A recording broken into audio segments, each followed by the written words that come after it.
Finally, as we have reported Monday's tragic school shooting, we've said quite a bit about teacher Karen Smith Anderson, her tragic loss, and her killer. But right now I want to focus on the two boys. They were both special needs students that were shot in her San Bernardino classroom. One boy died, one is recovering. Both were innocent victims of a senseless act of violence that has become far too common in America. Jonathan Martinez was only 8 years old. He had Williams syndrome, a rare disorder characterized by learning delays, mild to moderate intellectual disabilities, and heart problems. But children like Jonathan also have extraordinary gifts, including a passion for music and extremely friendly personalities. Everyone agrees Jonathan Martinez was a happy and outgoing child.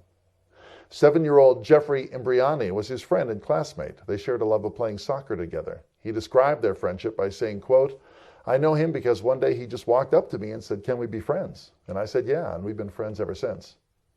Jeffrey found out about his friend's death when he got home and heard it on the news. "I just felt sad," he said. "I will think of him as a best friend, as a very best friend." One child lost, one on the mend. 9-year-old Nolan Brandy is recovering in a San Bernardino hospital. His parents, Leon and Rachel Brandy, are grateful to the community for the outpouring of prayers and support they've received.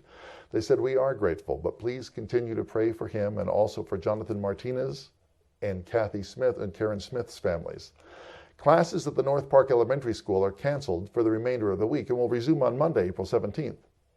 But what about the kids? Nolan Brandy and the children in that classroom who were not physically injured were fortunate. Jonathan Martinez was not. But one has to wonder what the effect on the survivors' lives will be.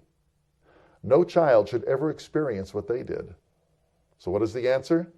Strictly speaking for myself and not on behalf of KVVB, something must be done. To some, the answer is banning guns.